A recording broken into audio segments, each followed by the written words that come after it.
Hello and welcome everybody to Comedian MTG. My name is Ian. As you can probably tell by the name of this video, today we are doing not only a deck tech, but a top 16 run breakdown from my time at SCG Hartford. If you enjoy videos like this, please make sure to go down and hit that like button and that subscribe button. It helps out the channel a ton and it's totally free. It just super helps the channel out, so feel free to go down there and hit those buttons, especially the like button. It requires nothing more than one single click. Also, if you're interested, check out patreon.com/comedianmtg. Any support over there helps out the channel a ton, and you can see a bunch of amazing perks that as soon as I'm done traveling, basically by the time March comes around, I plan to have a full turnover of the tiers over at Patreon, and that'll be pretty exciting to check out there too.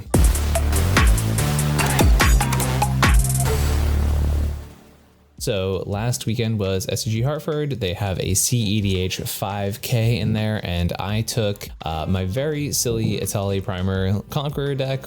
For those astute watchers of this channel, you may recognize this as the sequel to my Super Mega Turbo Dinosaur Explosion 3000 that I took to one of the Chaos events a little while ago. This list has a pretty significant amount of updates to it, which actually ended up doing really well during this tournament, and we'll happily break down the deck, do a little bit of a deck tech, and then I'll kind of walk you through the rounds and what happened during this tournament. So the idea of this deck is to basically cast Etali as soon as possible and then win with the cards in other people's decks. So as you can see, there's a cattail assaulting me at this very moment. But the idea is to super ramp out Etali and then try and get as many casts of Etali as possible.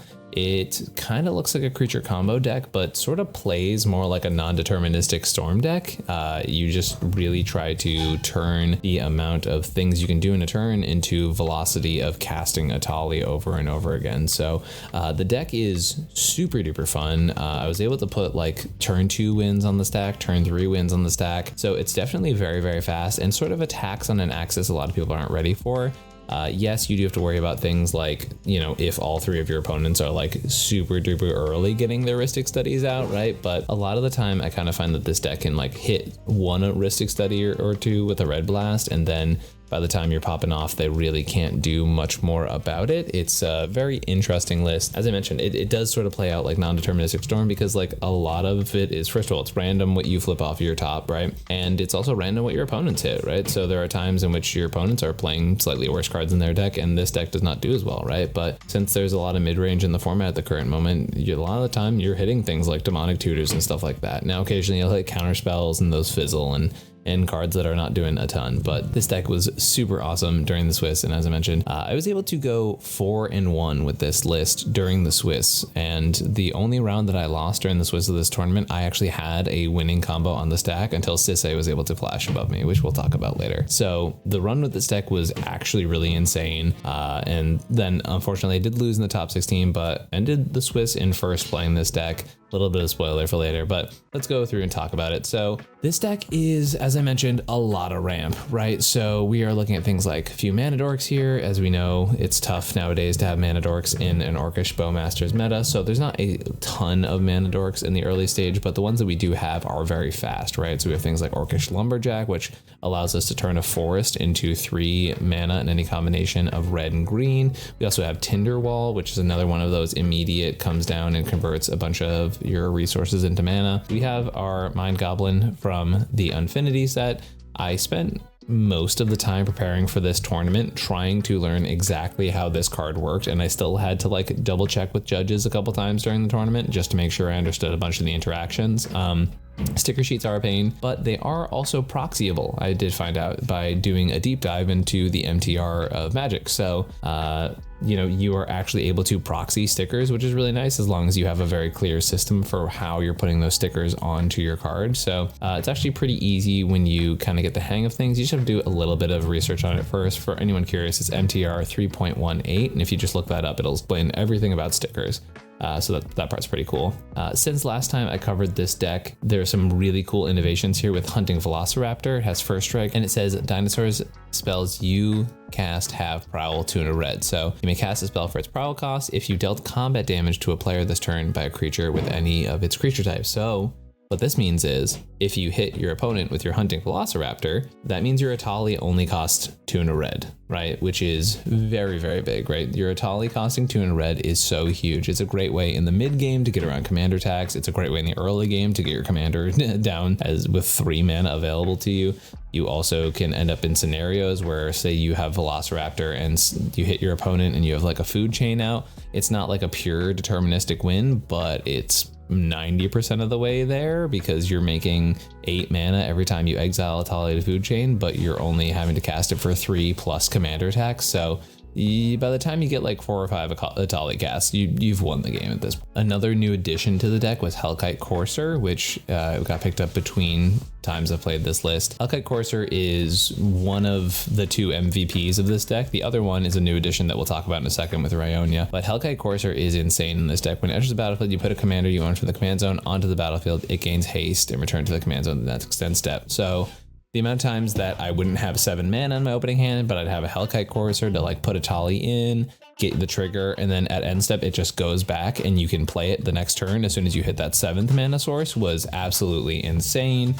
You can copy this card to do its ability over and over again in case something happens where like you play Etali and it dies and all that stuff. It helps you get around command attacks, which is pretty huge. And it gives it haste too, right? And Etali is not a small commander, right? So Etali coming in as a hasty 7/7 was actually pretty huge. And we'll talk about that in my round 5 match. But yeah, hasty Etali for 6 mana is pretty awesome. And then the other one is Rionia, as I mentioned.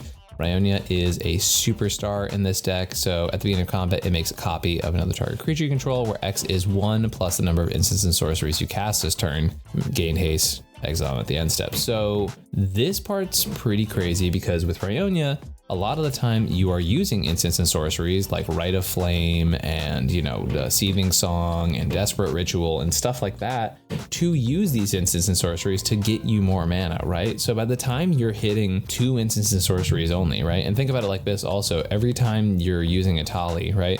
If you play Rionia later in the turn, you then get all of those instants and sorceries that you cast for free off of Etali to count for the Rionia count, which did come up multiple times during the tournament. But basically there are going to be times where you hit like 3 or 4 Etali triggers because of this card specifically, and it's by far the best card in the deck. I mean, it just absolutely pops off with your commander.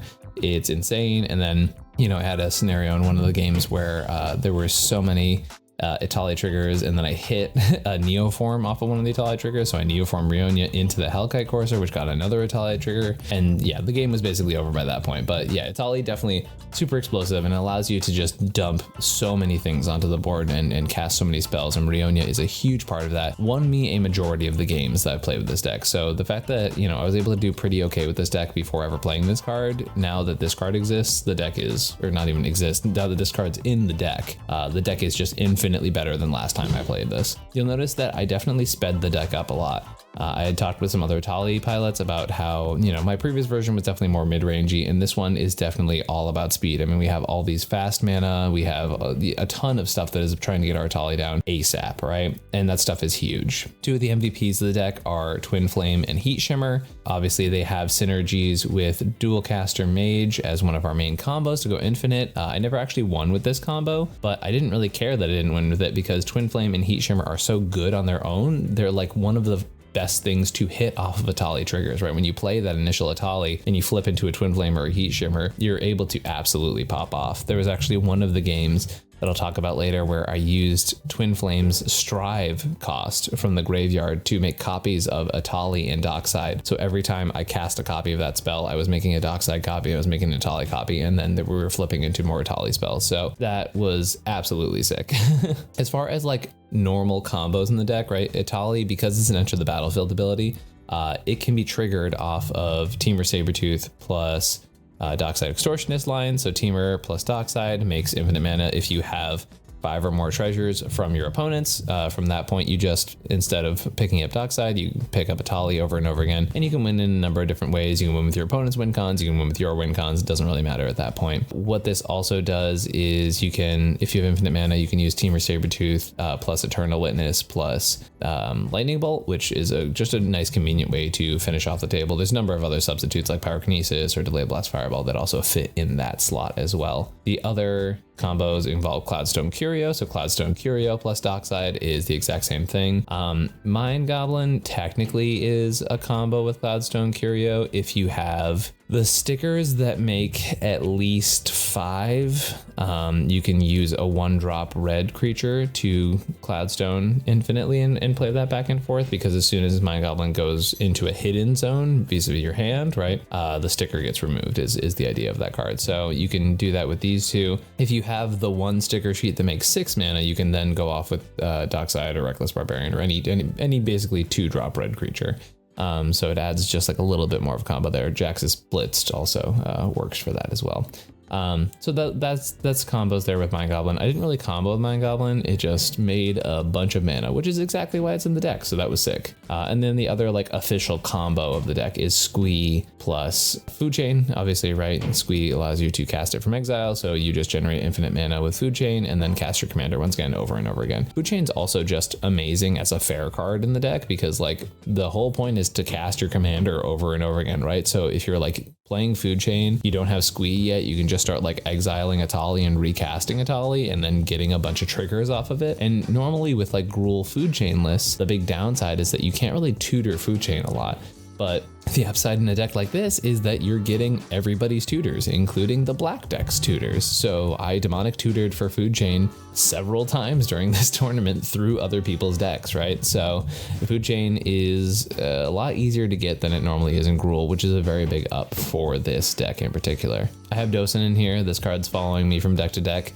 The idea is sometimes there are going to be turns where you're pretty sure you have the win in hand and you want to be able to finale or Eldritch Evolution and stuff like that to be able to get your Dosen onto the battlefield to make sure no one can mess with you. I might want to replace it with a Conqueror's Flail, just because I mentioned how this deck was a lot of the time a non-deterministic deck. So with that, Conqueror's Flail might be a little bit better than Dosen, even though it loses that ability to be tutored. It's more about Dosen not really being able to be helpful in other circumstances. And I actually was able to take someone else's Conqueror's Flail during the tournament, and it felt really, really good in the deck when I used someone else's Conqueror's Flail. So I will say one of the interesting play patterns with Etali in general has been like this scenario where you flip over an Eldritch Evolution after you have Etali on the battlefield. It's like something that comes up a lot with Etali pilots, and I think Hellkite Courser is so good in that circumstance, right? Because it allows you to sacrifice Etali, go get the Courser with Etali now in your command zone. Courser comes in, gets you a second Etali trigger. So that's a pretty cool interaction that I wanted to point out, because it actually comes up a decent amount. We have our own Eldritch Evolution and your opponents do too. So that one kind of came up every once in a while when flipping off of Etali. Reckless Barbarian is going to be one that I have a feeling people are going to ask about. I mean, it's very simple. You play it before you play your Etali turn, and on your Etali turn, it's just a free 2 mana. So it's 2 mana invested in and 2 mana expended outwards. That's really it. It's pretty simple as far as that's concerned. New card from Murder's Law of Manor here with Arc Druid's Charm. This card replaced a Braid. I was talking about it the night before with Cal of the Mind Sculptors, and I really liked this Arc Druid's Charm. I was actually pretty skeptical of it, but being a Gruul deck, we have a lot of green mana available to us, and the flexibility of this card to be our tutor for Gaia's Cradle, our tutor for the last creature combo piece we were missing, our tutor for Rionia, or a removal spell, or the ability to exile artifacts and enchantments. Each and every one of these modes did come up when I played this card during the tournament, so the card was super flexible, and that flexibility definitely kept us in the game. Rending Volley is super necessary for this deck. The cards that really, really hose this deck are Drannith, Boromir, and Lavinia, all of which basically make it so that we can't play our game plan, right? Drannith stops you casting things from exile, Lavinia and Boromir counter all spells that you would cast for free, which is the entire point of this deck. So having a Rending Valley is super important in the list, and I think it's like quasi uncuttable in this deck because of how important it is at killing those pieces that really stop us. One Ring's great as a nice backup option in this deck. Good to have a card to fall back on. We have Blood Moon and Magus the Moon. I didn't really see them a ton. I think, I was still sort of in that mid-range mindset when I was building this version of the deck to bring to the tournament this weekend. And I was thinking, okay, well, like Blood Moon and Magus will slow our opponents down, which it did in one of my slower games during the Swiss. But apart from that, like the deck's just trying to go fast a lot of the time. So Blood Moon and Magus definitely are good at disrupting games that get grindier, right? There's some of those pieces that allow you to play a grindier game because they really help to disrupt your opponents. But it's definitely good to know that like if they got replaced for more acceleration, more stuff like that, or like really nice payoffs for your commander, I wouldn't be super offended about it, but I'm still pretty happy about their inclusion for now, but I just wanted to point that out. I'm gonna throw this out there. This is probably the second best Treasonous Ogre deck in the format, right behind Godo. Speaking of Godo, I know a lot of people have talked about playing Godo in this deck. I do have it in my sideboard here of this list. It's something I've thought about considerably, especially given the fact of how good Helm of the Host is at just making copies of Etali if you have a ton of mana to pump into it. But as of right now, Godo is not in the deck. I also thought about Combat Celebrant as a combo piece for Rionia. Didn't feel like I needed it during the Swiss, but it was actually, there was one time where I was like, oh, I could have won if I had Combat Celebrant. But most of the time, by the time you have Rionia, you're just trying to copy Etali anyways, which usually wins you the game. We have Underworld Breach in here. We have Lion's Eye Diamond, but if you notice, there's no grinding station.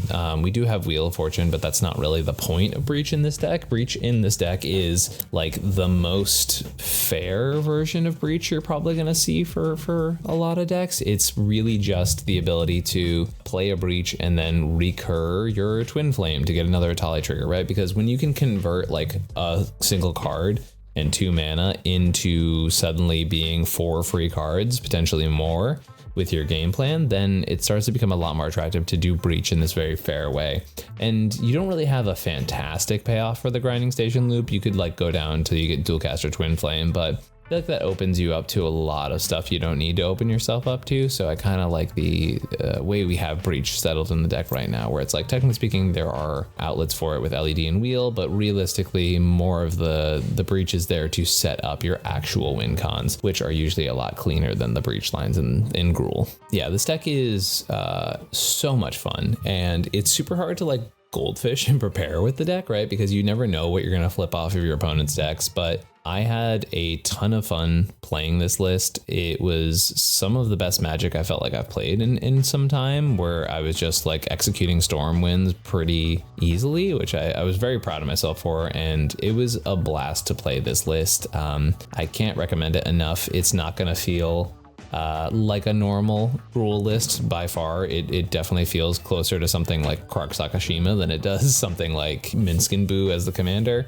But it's a super interesting deck, and I highly recommend people give it a shot if they have a chance. Once again, the fact that I was able to go 4-1 with this list is kind of crazy to me, but it was a great tournament, and let's break down some of the rounds of this event. So round 1, we had kind of a quirky pod. So in first seat was Charles, also known as the Mono White guy. Except for he was playing Mono Black Aklazots this round, which was a super weird deck. He actually got 2 wins during the Swiss for this list, but I think missed the draw and or win to get into the top 16 with a very spicy list. Then it was myself on Etali. We had Sisay in 3rd spot and the Gitrog monster in 4th. Pretty early on, I noticed that my opponents were kind of having slower starts. I led with a Ragavan, got some value with that card. Then Charles was able to play his commander on turn 2. Sisay followed up by Okoing the commander instead of my Ragavan, which we all kind of agreed was the correct move at the time, because the 5-mana commander was a lot better than 1-mana Ragavan.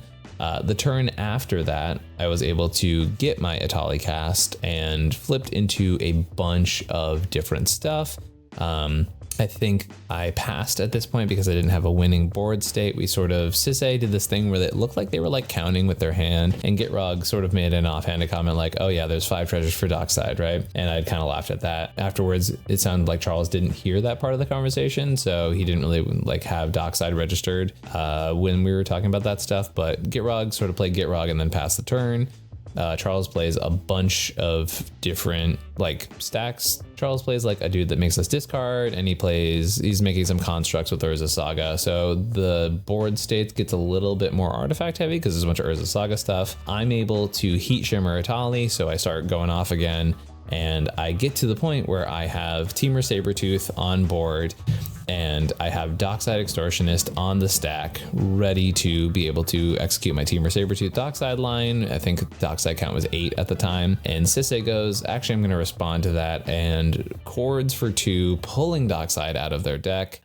Originally, he didn't even realize that he could just win at that point. He thought he was just going to get a value and like to try and stop me. But then he starts going up the chain, realizes he can Sakashima the Dockside, and then proceeds to win over the top of my win con at instant speed, which was terribly sad. I was pretty disappointed about that one, to literally have the win on the stack and then lose by dying to Sisay and Mount Doom in the middle of my spells resolving. So that one was pretty tough. But it was a great execution of Sisay to be able to win over my win. There was also a point where I could have bounced Sisay and Gitrog was on the field, and it was like very clear that like had I fizzled that turn, it felt like Gitrog was able to pop off, and I didn't expect Sisay to be able to win on top of me. And I still think, well, I know for a fact they could have still won at that point, but I'm not sure whether you would have seen the line to be able to pop off then. But I started the tournament with 1 loss. Now, round 2, its first seat is Najeela, second seat's myself, then a different Sisay deck, and we have Blue's Clues in 4th spot. We have Najeela, who sort of has like a medium fast start, gets Najeela out kind of early. I'm sort of just starting to ramp up a little bit. Najeela on turn 2 goes Wishclaw past to Blue Farm, right? Which I kind of threw out as maybe not the best scenario for us specifically. And at that point, you know, we'd all had a discussion about like where the Wishclaw goes and stuff like that, but it got passed to the Blue Farm, Blue's Clues list, and I go, okay, well, I'm gonna try and dig for answers because, Clue Farm is now getting a Wishclaw. Najeela just Wishclawed. Sisay's not really doing a ton, but Blue's Clues has a couple mana open and Esper Sentinel. So I jam Etali with no mana open, and I proceed to get the craziest string of Etali flips, maybe humanly imaginable, including the fact that I got Dihada from Sisay, which allowed me to -4, mill over 4 cards I did not care about at all, and make 4 mana.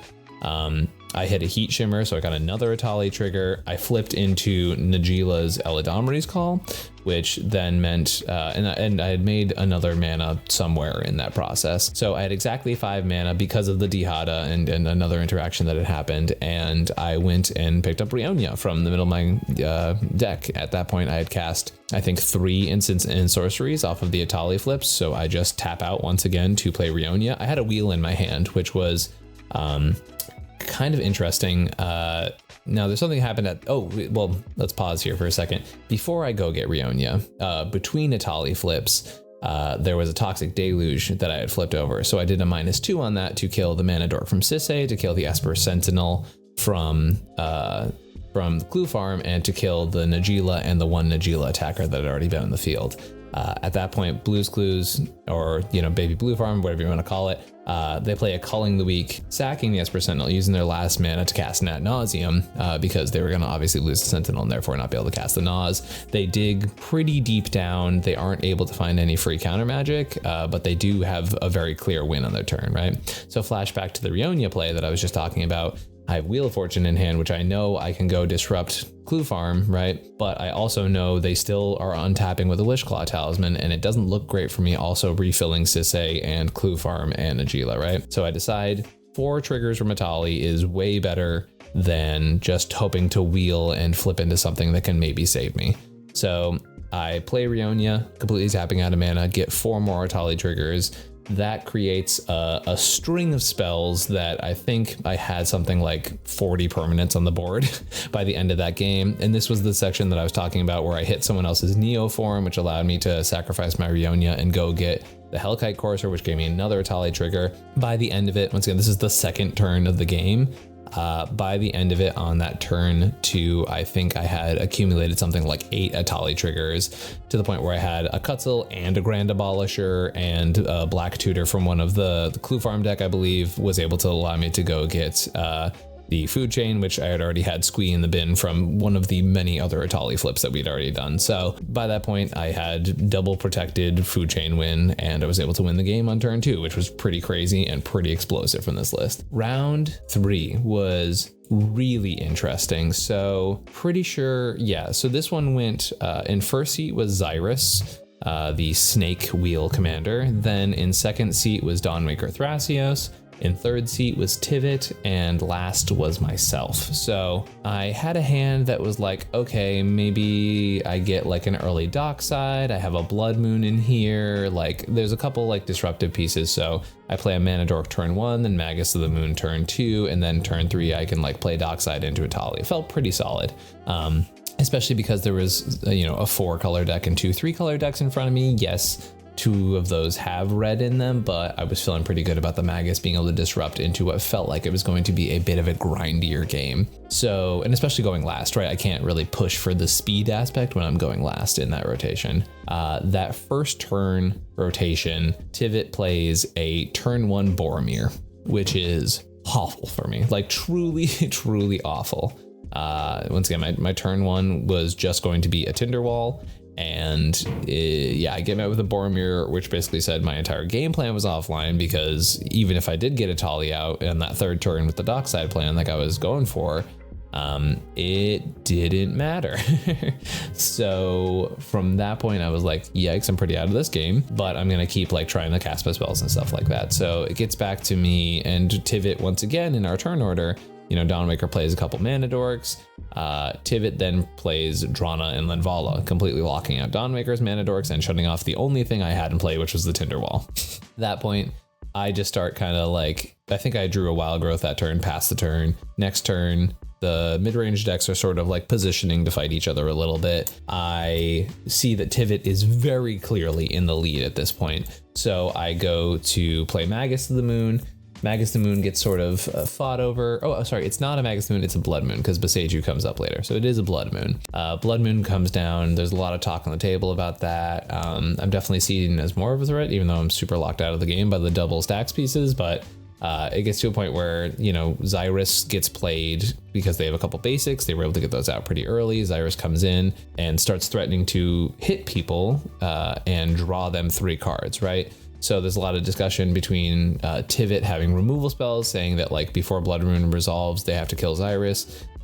They agreed to hit each other, and that way the Xyrus player can make the Tivit player draw some cards to get out of the Blood Moon lock. The whole thing that happens with that part of the interaction, we get to the point where it goes back to Dawnwaker's turn. They have a Boseiju.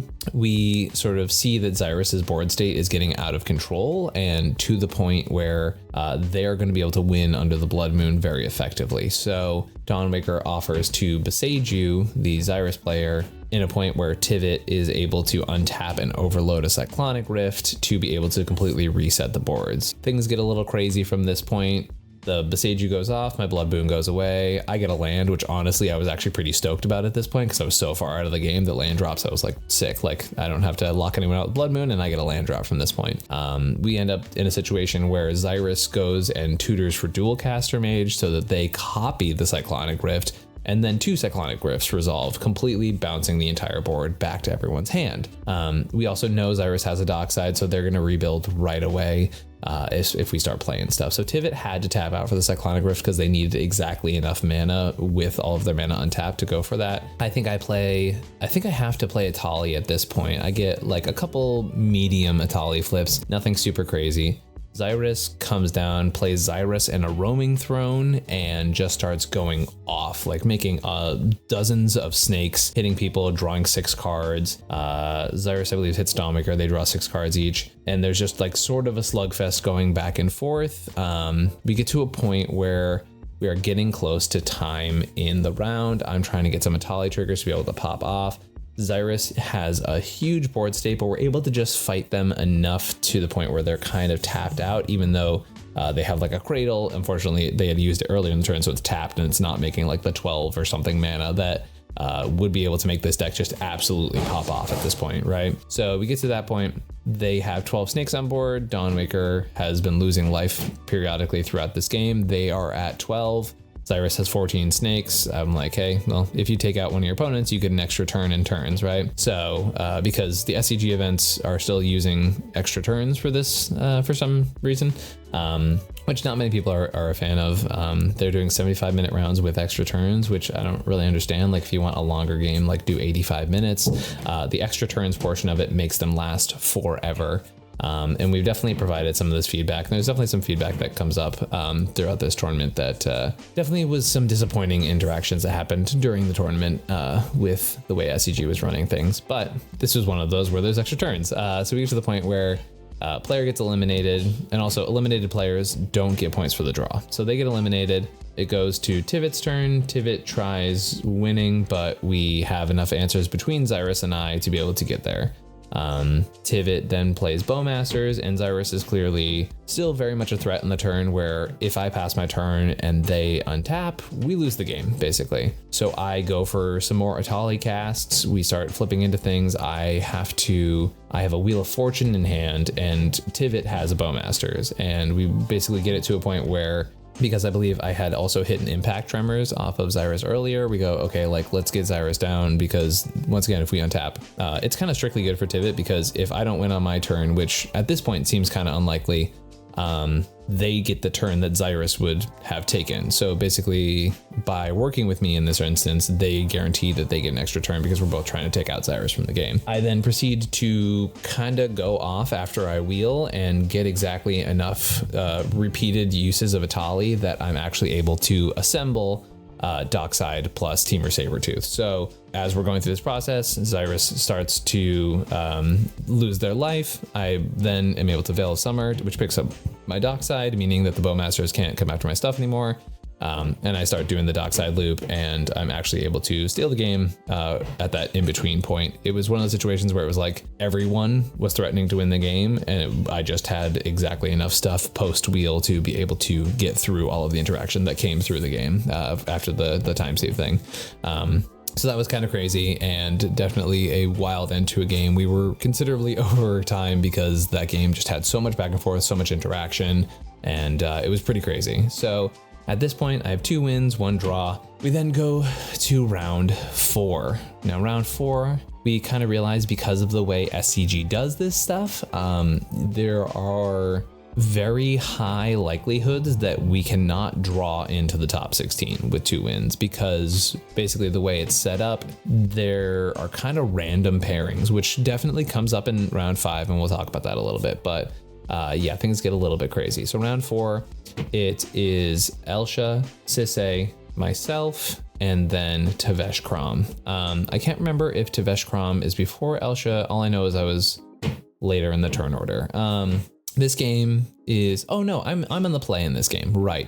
This is why, because I get out tempoed so hard in turn 1, right? I have to keep a hand that's land, Mox Diamond, Mana Crypt, Wheel of Fortune, right? So my plan is literally just to dump all my stuff, Wheel of Fortune. I don't have a land drop if I pitch a land to Mox Diamond, but I figure if the wheel resolves, I can get a land drop in the next 7 cards I look at, right? It's got like an Orcish Lumberjack and a couple other cards in there. So I go Mox Diamond, Mana Crypt, Wheel, right? Basically the equation that was going in my head was like, it's worth it to try and get that extra land value as opposed to potentially getting hit with a Mindbreak Trap. Unfortunately, I did then get hit by a Mindbreak Trap with Elsha. They said they had a really good hand, which we later found out they very much did. And they were able to Mindbreak Trap me. So I am pretty out of this game for quite an amount of time. Tavesh Krom plays a Curse Totem, which then starts locking Sisay out pretty aggressively too. We go like turns and turns and turns around this table to the point where by the end of this game, I never hit a land drop. So we get to a point where Elsha is super far ahead. They keep getting farther and farther ahead. We're trying to beat them down because they got Elsha out and a 1 ring and a Sensei's top, and they were just trying to find that enabler that made it cost 0. But we kept, basically putting a ton of pressure on Elsha by killing Elsha, or they had to use a pact of negation at one point, so they had to pay the pact and couldn't play Elsha again. So we were really aggressively keeping them off the table. Sisay was at a point where if Curse Totem went away at any time, they wanted instant speed. So that was also a bit of a pain for me for trying to win, because I basically had to create a scenario where I went for a win without breaking Curse Totem, because I could just win over the top of whatever I was doing. And we get to a point where we go back to my turn. Elsha's at like 4 life with the 1 ring. I don't think they die from the 1. No, there's 6 life with the 1. No, 4. They are 4 exactly with a 1 ring on 3, so they don't die on their turn. Tavesh Krom is talking about killing Elsha on their turn, and I go, okay guys, like I have Underworld Breach here. I don't have breach lines. I'm gonna try and play Etali a couple times because I want to try and get some value here, right? When we get to a point where there's a lot of discussion on the table, I play Breach, I play LED, I crack it for my entire hand, I play LED, crack again, play Etali, and I have like a couple cards in yard. And then I proceed to just get some of the craziest Etali flips ever. We get to a point where I take, I think, something like a 25 to 30 minute turn, because Etali flips plus then putting a bunch of things into the graveyard for Underworld Breach. I put in Heat Shimmer, I had Twin Flame in there. This is the scenario I was talking about earlier where I had a Dockside that was making, I think, 7 or 8 mana. I was able to Twin Flame Etali and Dockside with the Strive ability, making copies of Etali and then making more treasures, and then hopefully getting enough stuff to put stuff back in my graveyard so I could do that again with Breach. It involves this crazy almost 30-minute turn where eventually I'm able to cast Etali enough times and get enough triggers of this card where I'm able to win the game. But it was, yeah, I mean, it was some of the craziest non-deterministic Storm I've ever played in my entire life, for sure. Round 5. So I'm at this point, I'm at 3-1, and obviously, like, most of my opponents and I want to just draw the round. Unfortunately, the way the Star City stuff works is they pair us up with somebody who only has 2 wins. Because they did that for a lot of the things. I don't know how the software works. I don't know why it does stuff like this, but there were a number of scenarios where people with 15 points or 3 wins were like down at table 8. And there was a 10-pointer, someone who only had 2 wins, no draws, nothing like that, who had to play it out in the last round, was stuck playing against us. And that wasn't great. Like, no one was really happy about that outcome at all. So that one was, yeah, I mean, it was just not fantastic. And a lot of people were in a tough spot because of it. So it was myself, it was, I can't remember if it was Tevesh Crom or Blue Farm. I remember they were playing a Crom value pile. I think it was Tevesh Crom. Then it's Tivit in second, then Max, one of the judges from Eminence, also one of the owners of Eminence, and a frequent top 16er. They're on Thrasios Vile Smasher, and then myself. I'm in last. I have a super solid hand though. So it is a turn 1 Orcish Lumberjack into a turn 2 Mind Goblin into a Hellkite Courser. So yeah, the deck just absolutely goes off on turn 2, like absolutely insane. I think I get like 3 or 4 Etali flips. It's not enough to win the game, and I'm left with a bunch of mana.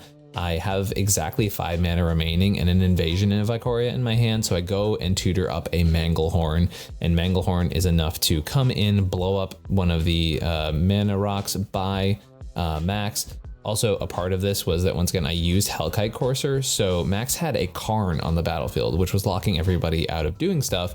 But because I played Hellkite Courser, Etali came in with haste. So I then got a bunch of artifacts off of people from my initial Etali flip. I then go to combat and hit the Karn so that all of my mana is unlocked, because I'm immediately given this 7/7 haster. Etali goes back to the command zone once again. So I get this scenario where I have the Manglehorn there. I have a bunch of new mana rocks that I just got for free. I don't have like a win-win in hand, right? But I have a ton of value here, right? And with all of this value, with a bunch of mana rocks, all that stuff, I go grab the Manglehorn, which allows me to out-tempo my opponents just enough to get back to my turn, because they're all sort of on the back foot. The Dockside explosivity is not there because they just got some of their stuff blown up, and I've cast a bunch of spells, right? Gets back to my turn. I just have enough to recast Etali. T and K of the Tev Crom list tries to counterbalance before my turn. I also had mana up for Pyroblast, so I blasted that. Yeah, as I mentioned, it gets back to me. I had interaction for multiple things. We were able to, I played Etali out of the command zone with land drop and stuff like that. And this time on turn 3, because it got back to me, I'm able to just do 6 or 7 Etali flips, which is able to get me there. And I once again win with the food chain loop in this version of the game.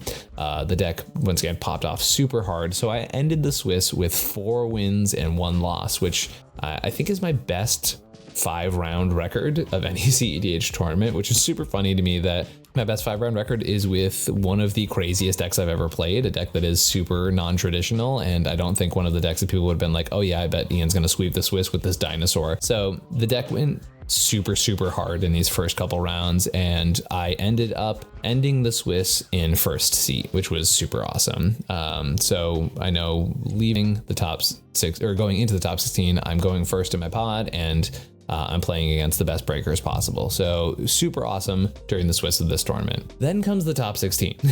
On the play, there is a whole thing before we even start where Star City tells us that the player order is determined by first player goes first, right? Person who ended with the best breakers goes first, and then they randomize the rest of the pod. So the players who would normally be second, third, and fourth, instead of being determined by how they ended the Swiss, it just gets randomized, which was not great. I didn't love that Star City did that. It basically determined the outcome of our top 16 match with something that no other tournament organizer does. And when we asked the TOs about it, we got like a pretty rough response, basically, where I was the only player who actually benefited from the situation because my other players got randomized and I was the person who ended in first. And I said like, hey, this is kind of a lame setup. Like, why would we punish the people who did really well but didn't get to those top four?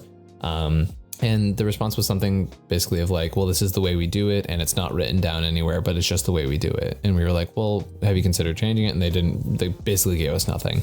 So we felt a little bit put off by that. We had to the point where one of our players was even considering not playing the match because instead of going second like they were supposed to, they were going to be going fourth, which did straight up affect the way the game went. Like the game ended the way it did because of this mix up, the way they do it nowadays at these Star City events. So that was not fantastic. And I'm definitely disappointed by not only just the way that was set up, but the sort of response to the players' frustrations in this moment. So hopefully they fix that in the future and they're open to feedback, because I know a lot of people provided it and a lot of people were pretty upset by that, as well as a number of different things that happened during the Swiss, which we can get into in a different video in more detail.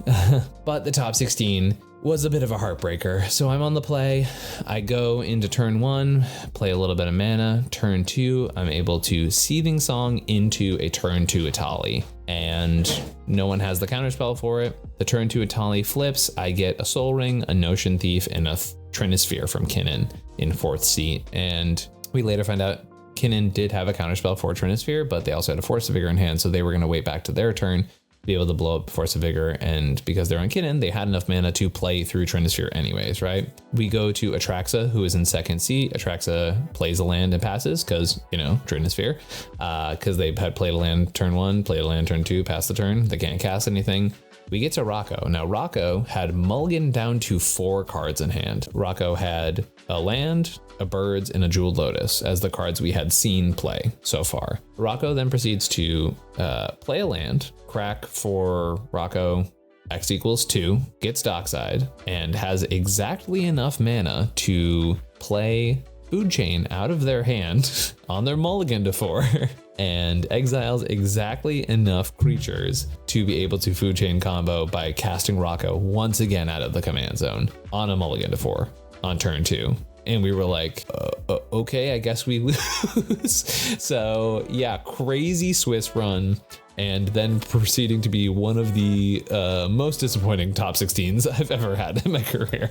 So definitely super opposites as far as that experience. But yeah, Rocco just had it all on the mull to 4, and we were just kind of like, okay, man, yeah, you needed exactly Trinisphere to protect it, and that's what happened. And it was rather unfortunate. Obviously we were a little bit upset afterwards, and then obviously the player in 4th, who was supposed to be 2nd, was obviously a bit upset because they would have forced negation the Trinisphere had it been on their thing. They would have been able to go on their turn with all their mana untapped. They would have been able to copy Etali. It would have been a whole thing entirely. So yeah, the turn order thing ended up coming in very relevant and completely changed the course of that semifinals match. But that was my deep run with Etali Primal Conqueror at SCG Hartford. Thank you all for watching this video. What's the craziest thing you heard from this run on this tournament? Did you guys like the videos like this? Do you like when I go down and break down these tournaments round by round? I really enjoy doing these, and especially with a deck like Etali, I feel like I had to take this tournament from my perspective and really let you guys know how it went. The deck is so insanely fun to play, and I can't recommend it enough. I will also say that it is quite difficult because, once again, it is a storm deck that you are making last minute decisions on all the time, because you have to figure out not how to play your 100 random cards, you have to figure out how to play all of the cards that are being randomly flipped off of your opponent's decks as well, which often are the more relevant cards because your opponents probably have a higher card quality, not being in Gruul. So the deck's so much fun. It's super crazy. It's super explosive. It's definitely not like my normal grindy mid-range deck. The deck is just crazy and over the top and flips into a bunch of insane spells, and honestly, it's a blast. So I highly recommend anyone looking for a bit of a shakeup in their cEDH career to try this Etali deck out. It's so much fun, and to be honest, it's going to be really hard not playing this in the next couple events I go to, because I just had such a good time playing it. Thank you all for watching this video.